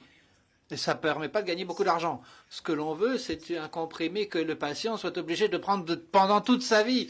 Le patient idéal, c'est quelqu'un qui souffre d'hypertension, de cholestérol, et puis de plein d'autres choses encore. Peut-être de dépression, d'impuissance, etc., etc. Donc il faut qu'il continue à prendre des comprimés tout le reste de ses jours. Ça a coûté $1 milliard pour développer un nouveau médicament. Mais une chose, ça coûte $1 milliard. Mais je peux vous dire, en raison de Darwin, pourquoi, quelles que soient les choses que vous fabriquiez, il y aura toujours une forme de résistance qui apparaîtra. Par exemple, les antibiotiques dépendent de la bonne conjugaison et la précision de cette conjugaison entre la molécule et la poche où cet antibiotique se fixe. Si l'on peut détruire cette conjugaison, on détruit l'efficacité de l'antibiotique. Et on peut le faire de très nombreuses manières différentes. Par exemple, les cellules fabriquent des enzymes qui dégradent l'antibiotique. Donc, les parties de l'antibiotique sont plus petites et ne peuvent plus donc s'insérer aux bons endroits et donc l'antibiotique n'a pas d'effet. Ou bien on peut ajouter un petit groupe supplémentaire à l'antibiotique et dès lors l'antibiotique n'a plus la bonne forme et ne peut plus s'insérer dans la poche. D'autres cellules fabriquent des pompes qui extraient l'antibiotique de la cellule. Donc là encore l'antibiotique devient sans effet. Ce que je veux dire par là, c'est que quels que soient les efforts que l'on entreprend pour réaliser des médicaments, il y aura des formes de résistance. Donc cette résistance devrait être contrôlée de bien des manières différentes. Par exemple, en promouvant l'utilisation rationnelle des antibiotiques, en s'assurant qu'il y ait une bonne surveillance, c'est-à-dire que l'on surveille l'apparition et la lutte contre les épidémies, que l'on ait des bonnes mesures pour lutter contre les infections sur le plan sanitaire. Par exemple, en Angleterre, le nombre d'hôpitaux qui présentaient des cas de MRSA a diminué considérablement lorsque l'on a veillé à ce que toutes les personnes entrant dans l'hôpital se lavent les mains. Quel que soit le nombre de fois où ils entrent et où ils sortent de l'hôpital, chaque fois ils devaient se laver les mains et cela a réussi à diminuer de façon spectaculaire le nombre de décès de maladies nosocomiales. Bon, et enfin, voilà où l'on peut encore intervenir, c'est-à-dire par la recherche, lorsque l'on comprend mieux pourquoi les maladies apparaissent, c'est donc la pathogénèse microbienne, l'amélioration des diagnostics pour comprendre les maladies. On peut aussi produire de nouveaux vaccins. Là encore, c'est un domaine d'activité considérable. Et puis, la partie dont je vous ai parlé dans mon intervention, qui repose sur les structures moléculaires, c'est le développement de nouveaux médicaments et de nouvelles thérapies. Je voudrais conclure en mettant en exergue la complexité du ribosome. Et avant de vous montrer un petit film du fonctionnement du ribosome, je tiens à vous dire que nous travaillons encore à l'heure actuelle sur tous les détails et ça nous prendra des années encore avant de bien comprendre le ribosome. Et si on veut comprendre le ribosome de l'être humain, je peux vous dire que je ne le verrai pas de mon vivant. Mais avant que je vous raconte un petit peu le film, je voudrais vous dire encore ceci. Chaque molécule de chacune de vos cellules a été soit fabriquée par le ribosome, soit fabriquée par des enzymes qui eux-mêmes étaient fabriquées par du ribosome. Donc, il s'agit véritablement de molécules antiques fondamentales qui existent depuis bien avant que la vie n'ait pris la forme qu'elle a pris aujourd'hui. Alors, je vous montre maintenant ce petit film sur le ribosome et je conclurai là-dessus. Cette longue molécule, c'est le message génétique, l'ARN, qui contient le message génétique. Et ces petites unités, la petite sous-unité tout d'abord, doit savoir où commencer sur cette phrase. Elle le fait à l'aide de ces 3 facteurs accessoires. Et en bleu, vous avez le premier ARNT qui apporte le premier acide aminé. Ensuite, la grande sous-unité arrive et il n'y a plus que le message génétique et le premier ARN qui a le premier acide aminé. Et maintenant, le prochain ARNT arrive et celui-ci est apporté à nouveau parce que l'on appelle une protéine d'assistance, un facteur d'assistance qui apporte le ribosome. Voilà où il y a correspondance, reconnaissance et si c'est le bon morceau, la liaison peut être réalisée entre le premier et le deuxième acide aminé. Ensuite, les deux ARNT doivent se déplacer et ça se passe en deux temps. Tout d'abord, la première sous-unité, ensuite, avec l'aide du facteur de protéine, l'autre se déplace également. Vous constatez que cela a déplacé en quelque sorte le message en lui-même, de sorte que le prochain groupe de 3 bases va être reconnu par le troisième ARNT qui apporte le troisième acide aminé. C'est ce que je vous ai montré sous forme de dessin plutôt. Mais voici ce qui doit se passer au fur et à mesure que le gène est en train d'être lu. Ça va encore beaucoup plus vite que ça, mais si je vous le montrais en vitesse réelle, vous ne verrez rien du tout. La chaîne de protéines ressort du tunnel en quelque sorte et se plie, se forme, prend la forme de la protéine qui est contenue dans la séquence de la protéine proprement dite. Et très souvent, les protéines se plient et prennent leur forme par elles-mêmes. Mais parfois, il leur faut des protéines pour les aider à prendre leur bonne forme. Et ensuite, on en arrive à la fin, où il y a un codon d'arrêt qui est reconnu. C'est un signal particulier qui est reconnu par un facteur qui clive, qui coupe la protéine. Et ensuite, d'autres facteurs arrivent et fractionnent ou font éclater le ribosome. Donc, le processus peut recommencer depuis le début. Voilà en quelques grandes lignes ce qui se passe dans les bactéries. Chez les êtres humains, la manière dont le ribosome se réplique est beaucoup plus complexe. Il y a d'autres parties qui sont plus semblables à ce que je viens de vous montrer. Voilà, maintenant je vous remercie de votre attention et merci beaucoup encore.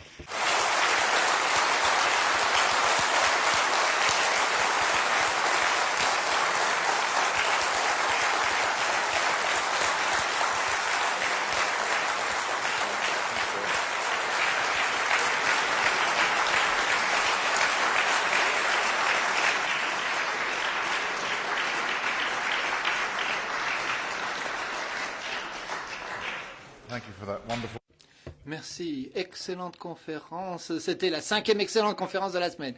Alors, nous avons la possibilité de répondre à des questions. Si vous avez des questions à poser, faites-le en les inscrivant sur les petits cartons qui vous ont été distribués à l'entrée.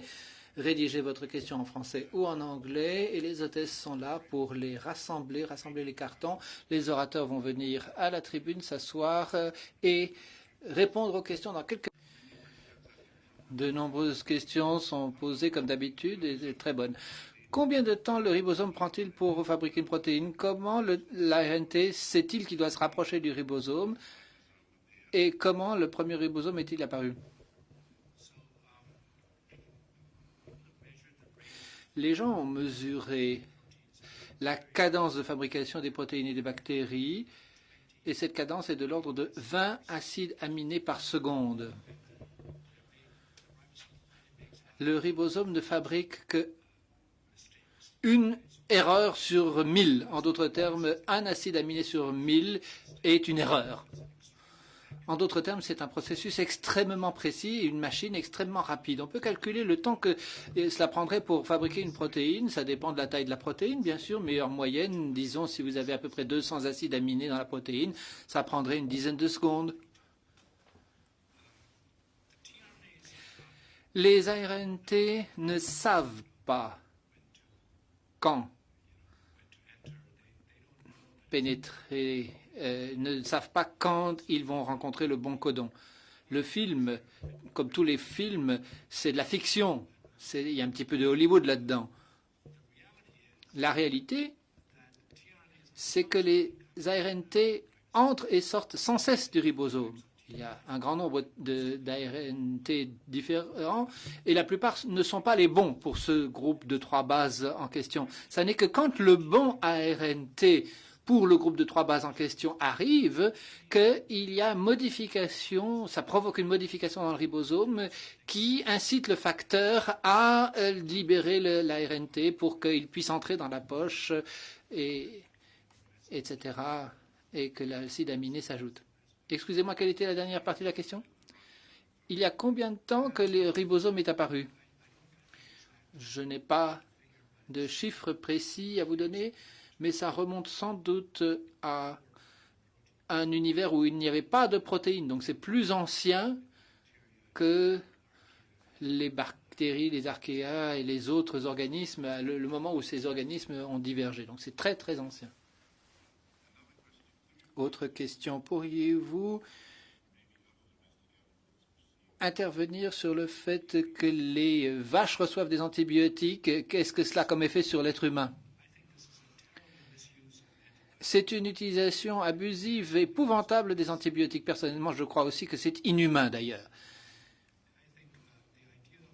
L'idée de donner des antibiotiques aux vaches, aux cochons, etc., pour les faire grossir, c'est un exemple classique de l'agriculture sous son angle le plus commercial.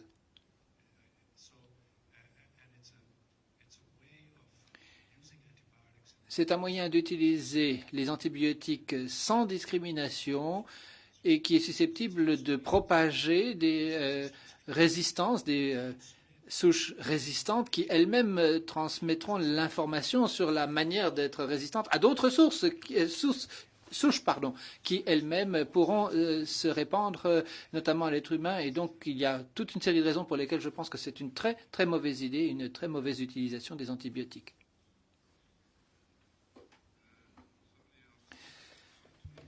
J'aimerais connaître votre avis sur les vaccins et les nouvelles thérapies médicamenteuses. Qu'est-ce qui vaut mieux? Si on peut obtenir des vaccins, évidemment, ce serait mieux. La prévention vaut toujours mieux que la guérison ou que la thérapie.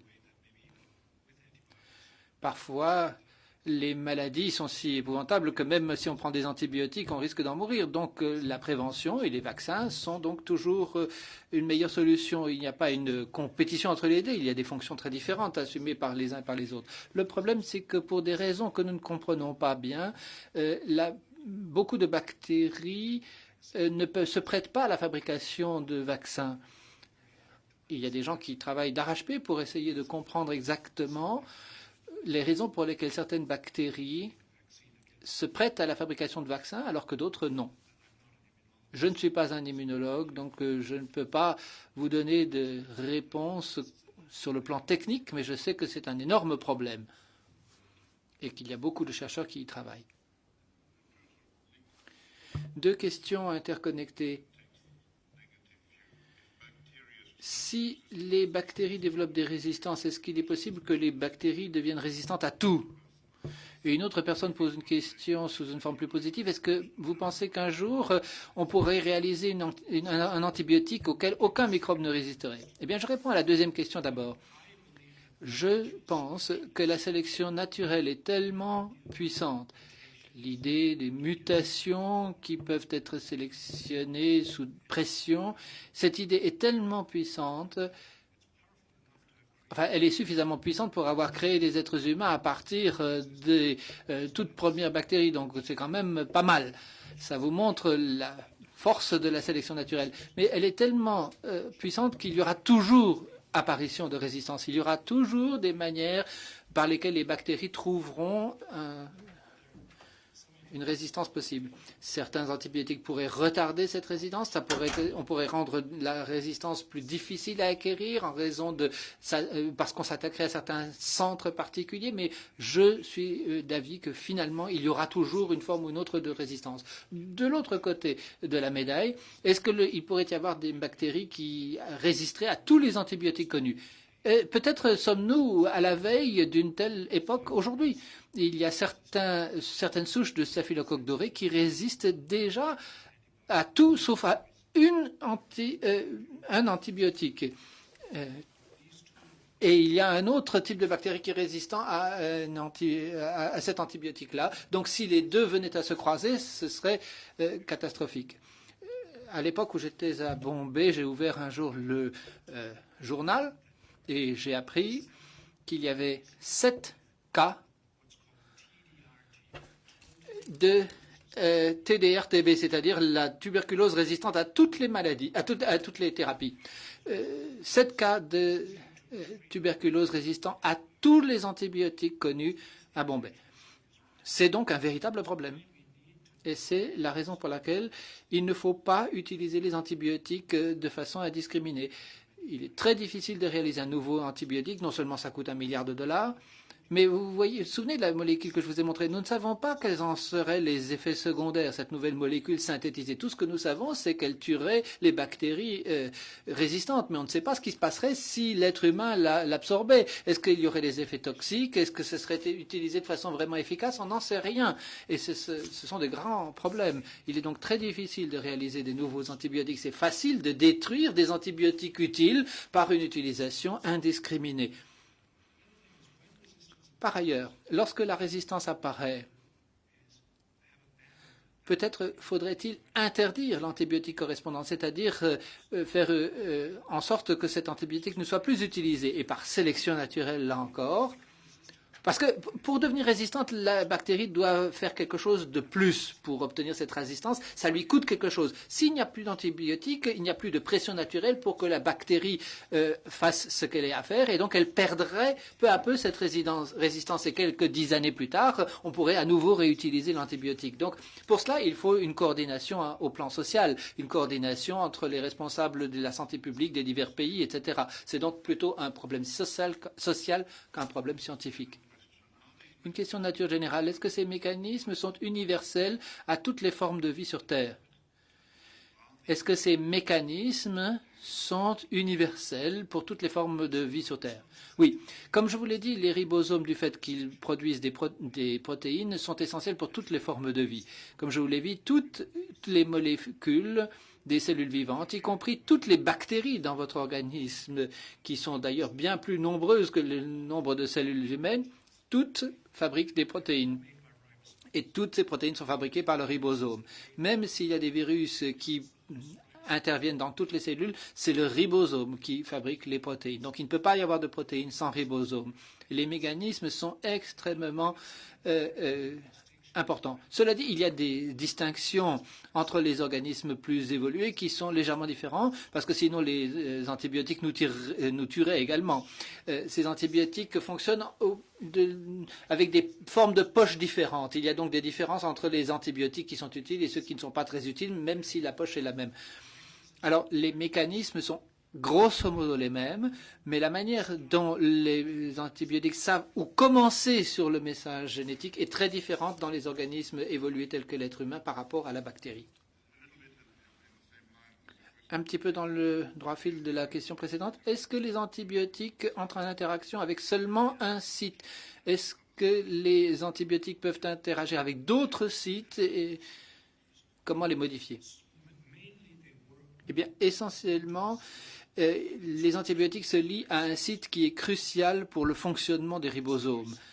Il y a destruction de certains aspects fondamentaux de cette machine, en quelque sorte. Si vous pensez au ribosome comme une machine avec toutes ces parties qui bougent, des choses qui doivent arriver au bon moment, au bon endroit, etc. Si on détruit le mouvement, la fonction correspondante est détruite aussi. Donc, il y a liaison sur un site particulier. Il y a des antibiotiques qui peuvent établir cette liaison à plusieurs sites différents. Nous l'avons découvert dans notre laboratoire, mais nous ne savons pas si ces autres sites veulent dire grand-chose ou sont réellement utiles. Parce que s'il y a des antibiotiques à des concentrations très élevées liées à un cristal, parfois la liaison se fait de façon que nous appelons, nous autres scientifiques, non spécifique. C'est-à-dire que ça se trouve que la liaison se fait ailleurs, mais l'endroit où la liaison doit se faire de façon spécifique, généralement, ça n'est qu'un seul site. Une question maintenant pour Dave Lee, pour que vous vous reposiez quelques instants. Nous avons vu vos molécules se déplacer. La question, est-ce que les objets dans le macro-monde sont statiques? Les objets dans le monde nano sont constamment en train de bouger en raison du mouvement brownien. Comment faire pour que les objets ne soient pas influencés par le mouvement brownien? Excellente question. C'est en fait un continuum, comme vous pouvez le penser. Les objets dans le monde macroscopique, même s'ils ne semblent pas bouger, les atomes qui les composent, eux, bougent en réalité. Mais le mouvement se fait à l'échelle atomique, donc il n'y a pas de répercussion visible, pas d'effet visible lorsqu'on regarde l'objet. Si vous entrez dans le monde nano, 1 millionième de millimètre, tout est en mouvement. Alors que si vous passez à peu près 1 micron, au niveau du micron, les fluctuations dominent encore.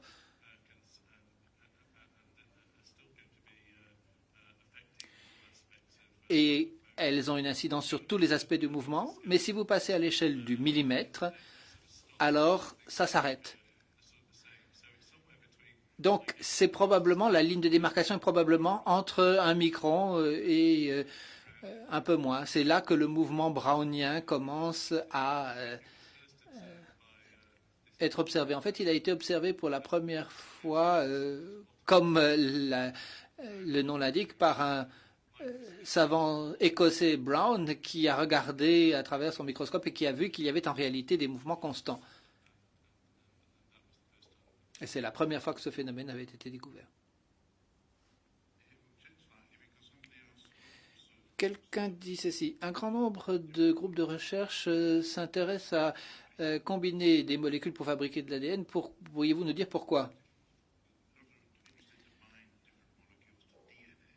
Les gens aimeraient lier des molécules pour fabriquer de l'ADN. Pourquoi? Pourquoi est-ce qu'on essaye d'obtenir des liaisons de molécules qui aboutissent à l'ADN? Non, les groupes de recherche souhaitent assurer la liaison des molécules avec l'ADN. Ah, eh bien, la raison, c'est que les gènes sont présents sur l'ADN et contiennent des informations visant à la production de protéines. Mais ils contiennent bien plus que l'information sur la fabrication des protéines. Ils contiennent aussi des informations sur l'endroit où fabriquer ces protéines, le moment où les fabriquer et parfois la quantité à fabriquer. C'est ce qu'on appelle le contrôle de l'expression des gènes, c'est-à-dire le contrôle de la quantité de gènes qui est finalement exprimée et transformée en protéines. Cela en soi, ce contrôle est effectué par des protéines qui se relient à des signaux au début du gène. Si vous voulez contrôler selon que la cellule se divise trop vite ou trop lentement, que vous voulez produire plus de ceci ou moins de cela, il faut trouver des protéines qui assurent la liaison ou qui se lient à la partie de l'ADN qui contrôle ce qui vous intéresse. Des maladies telles que le cancer, par exemple, sont des maladies où le contrôle de la régulation des gènes a été perdu. Et peut-être voudrez-vous, pour essayer de les soigner, récupérer ce contrôle. Dans d'autres cas, il y a des maladies où le problème tient à ce que quelque chose qui est censé être produit ne l'est pas en réalité. Donc, il faut enclencher un mécanisme de production. Une autre question.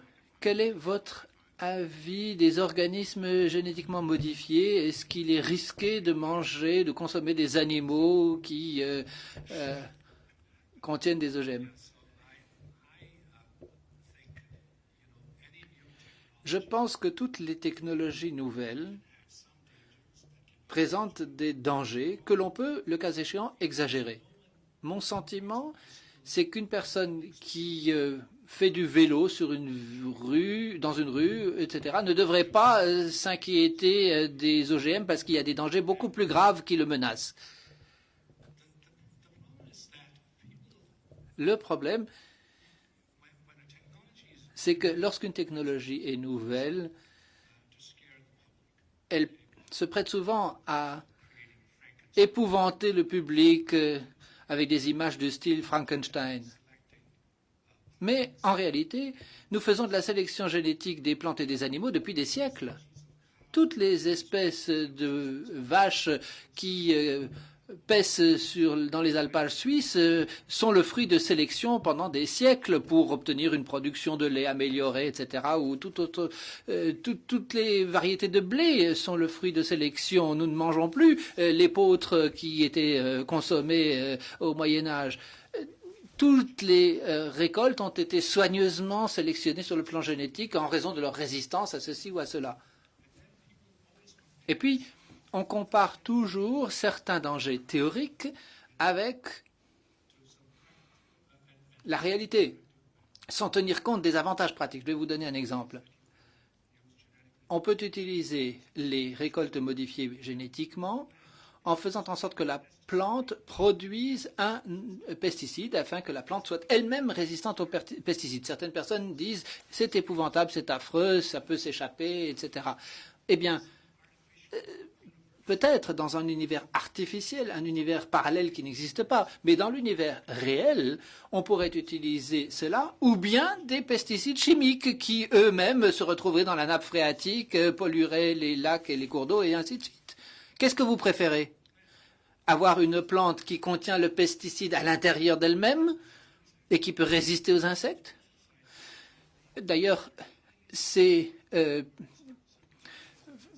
OGM qui produisent la résistance aux pesticides sont extrêmement spécifiques et produisent la résistance pour certains insectes et pas d'autres.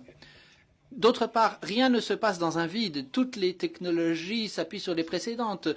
Toutes les expériences, tous ceux qui font des expériences en laboratoire sont soumis à des règles extrêmement rigoureuses. Un pays tel que la Suisse a des règles extrêmement rigoureuses.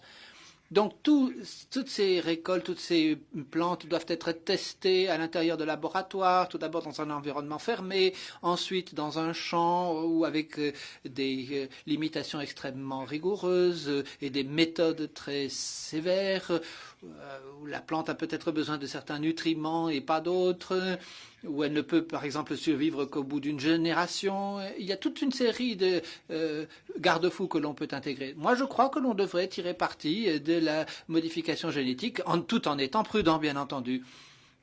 L'être humain peut en tirer beaucoup d'avantages. Un exemple classique, c'est la cécité nocturne. Il y a plein de gens en Asie, dans les pays en développement, qui vont subir la cécité nocturne parce qu'il leur manque certains acides aminés. Eh bien, il y a un riz particulier d'une couleur légèrement dorée qui contient ou produit la bêta-carotène qui est présente dans les carottes. Si la population concernée mange ce riz doré, elle obtient suffisamment de bêta-carotène pour éviter de développer cette cécité nocturne. Alors, nous autres pays riches, pourquoi dirions-nous aux pays en développement qu'ils n'ont pas le droit d'avoir cette bêta-carotène?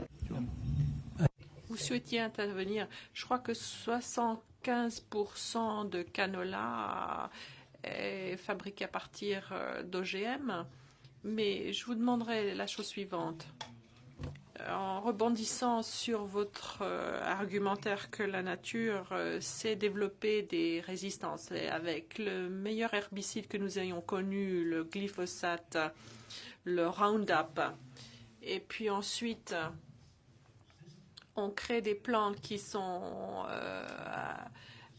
en train de résister à ce pesticide, on est en train d'accélérer ce phénomène de développement de résistance. Oui, mais vous savez, ces insecticides biologiques, ce sont des choses que les plantes ont produites dans la nature. Ce n'est pas quelque chose qui a été inventé par l'homme.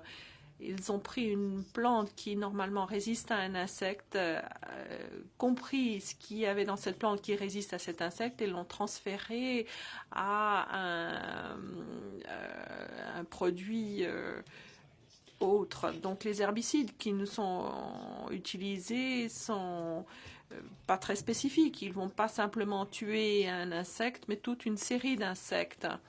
Et donc, il y a encore davantage de problèmes suscités par l'utilisation de ce produit. Alors, une question d'ordre général.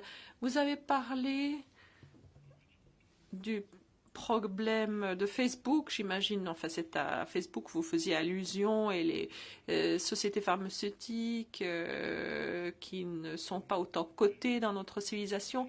Alors, qu'est-ce qu'on pourrait faire, justement, pour encourager la recherche dans les sociétés pharmaceutiques pour lutter contre des maladies qui restent létales pour des millions de personnes et qui pourraient redevenir létales pour des millions de personnes? Oui, c'est un grand problème parce que les sociétés pharmaceutiques, ce ne sont pas des sociétés qui fabriquent des médicaments. Ce sont des sociétés qui font de l'argent. Très bien, il n'y a pas de problème. Finalement, c'est cela le commerce et c'est à quoi cela sert le commerce.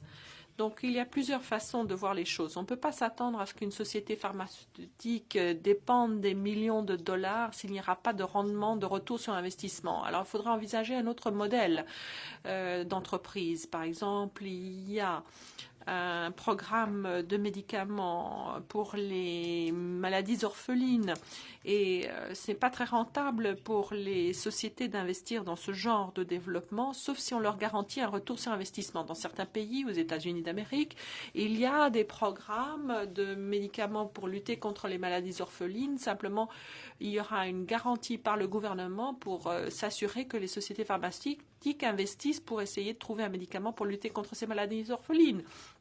Et on pourrait faire aussi cela pour les maladies qui frappent plus particulièrement les pays pauvres, où des millions sont affectés. La même chose pour les fondations. Il y a des fondations comme la fondation Gates qui dépensent beaucoup d'argent justement pour lutter contre les maladies qui frappent particulièrement le tiers-monde. Donc ce genre de mécanisme, on pourrait y recourir pour encourager la recherche et le développement dans le domaine pharmaceutique pour que l'on puisse découvrir des médicaments qui ne vous donnent pas tout de suite un rendement sur investissement. Je vous raconte l'histoire de la pénicilline. La pénicilline, c'est un projet qui a été financé par le gouvernement à 100%. Il n'y a pas une seule société pharmaceutique qui aurait touché à la pénicilline en raison des coûts. Mais quand la pénicilline, quand les gens se sont rendus compte qu'ils pouvaient fabriquer de la pénicilline rapidement et en grande quantité commerciale, il y a beaucoup de sociétés qui ont réalisé des millions de dollars de bénéfices en vendant de la pénicilline. Donc, ce n'est pas forcément l'un ou l'autre. On peut envisager des solutions où toutes les parties seraient gagnantes.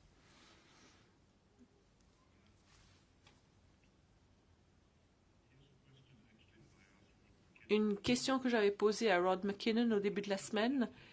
Des généticiens parlent de l'ADN pourri. Il ne semblerait pas qu'on puisse envisager de parler de l'ADN comme cela. La nature ne fait jamais des choses sans qu'il y ait une raison.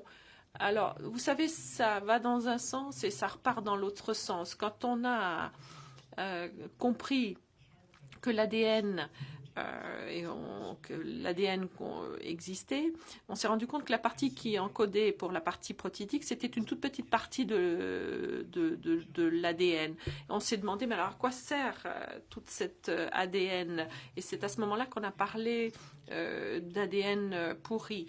Alors c'est très difficile de se débarrasser de l'ADN qui est rentré dans le génome tant qu'elle n'est pas toxique, tant qu'elle n'est pas néfaste. Vous avez tous des ordinateurs, j'imagine. Bon, si vous regardez votre disque dur, vous allez trouver des centaines, des milliers de fichiers, peut-être la moitié de votre disque dur est rempli de fichiers que vous n'utilisez tout simplement pas, des pourriels, un fichier erroné, et ça s'accumule sur votre disque dur. Pourquoi ?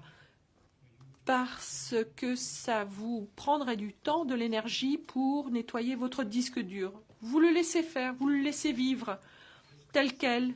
Et puis ensuite, le disque dur, les tailles ne cessent d'augmenter. La même chose s'applique au génome. Il y a des organismes où le génome ne peut pas se développer au-delà d'une certaine limite. Ce sont les virus qui doivent être empaquetés dans une espèce de coque, dans une espèce d'enveloppe. Donc, ils n'ont pas assez de place pour se développer. Ce n'est pas étonnant que les génomes viraux sont extrêmement serrés, extrêmement compacts. Et des virus bactériens utilisent le même brin d'ADN pour encoder pour plusieurs gènes, pour vous dire à quel point ils sont efficaces. Donc ça, c'est une façon de voir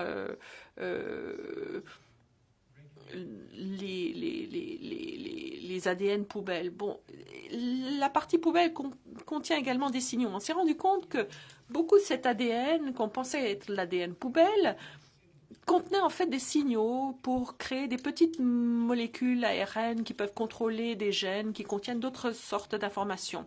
Donc maintenant, on est parti dans l'autre sens en se disant, mais ça n'existe pas, l'ADN poubelle. Et moi, je ne pense que aucune des affirmations extrêmes soit exacte, ni les unes ni les autres. Sidney Brenner, un jour, a dit qu'une espèce de poisson, un poisson qui est très prisé au Japon, qui s'appelle le fugu, c'est un poisson extrêmement toxique. Il faut que ce soit un cuisinier extrêmement expérimenté qui vous enlève la partie toxique, parce que sinon, si vous l'ingérez, vous allez mourir. Ce poisson-là, un tout petit génome, beaucoup plus petit que celui des autres poissons. Donc ce poison se promène et il peut manger d'autres poissons. Il est tout aussi complexe que n'importe quel autre poisson, et pourtant son génome est nettement plus petit que celui des autres poissons. Donc certainement la réponse se trouve entre les deux extrêmes. Alors je reviens sur la réponse de Rod Kinnan. Il a dit, mais la poubelle, c'est l'avenir. Parlant de l'avenir, je crois que dans la salle, nous avons l'organisateur peut-être du 30e colloque RIDE qui aura lieu en l'an 2042. Est-ce que vous savez quel serait le thème en 2042? Quelles seraient les molécules? Simplement parce que l'étudiant d'aujourd'hui peut commencer à se préparer pour le colloque 2042. Il ne faut jamais se lancer des prévisions, surtout pour l'avenir. Est-ce que quelqu'un veut mettre bien la vie sur d'autres planètes autres que la planète Terre? Oui, bien sûr, oui. La vie sur une autre planète, oui, pourquoi pas. Et vous? Je souhaiterais que le colloque réponde à cette question extrêmement simple. Comment est-ce qu'on se souvient du numéro de téléphone de quelqu'un? Ça se passe comment? Parce que pour se souvenir du numéro de téléphone de quelqu'un d'autre, il vous faut une représentation mentale d'une entité mathématique et le chiffre. Il faut savoir que c'est un numéro de téléphone, que c'est relié à une personne. Il vous faut mettre en mémoire le nom de la personne, mais cette personne n'est pas dépendante du nom. Vous pouvez vous rappeler le visage de la personne et vous n'avez pas besoin de vous souvenir de son nom pour vous souvenir du numéro de téléphone. Tout ça, ça passe par des molécules, des circuits, etc. Donc il y a beaucoup de domaines. Également, le domaine dont nous avons parlé cette année, les architectures moléculaires doivent interagir avec beaucoup d'autres disciplines. Et vous pensez qu'on utilisera l'énergie solaire à ce moment-là? Mais oui, ça se fait déjà aujourd'hui. Encore davantage? Évidemment, c'est obligé. C'est obligatoire. On doit utiliser la source d'énergie la plus importante qui existe, à savoir l'énergie solaire. Les matériaux. J'attends le premier ribosome artificiel de David. Bon, je crois que on pourrait en parler encore très longtemps, mais nous sommes tous un petit peu fatigués, donc je me joins à Maître Patry pour dire que ça a été une très belle semaine. Quand j'ai organisé cette semaine, je me suis dit, suite à l'évocation de tous ces noms, que ce serait une semaine qui serait très agréable. Mais ça a été mieux que ça. Ça a été vraiment fantastique. Merci à vous tous. Merci infiniment.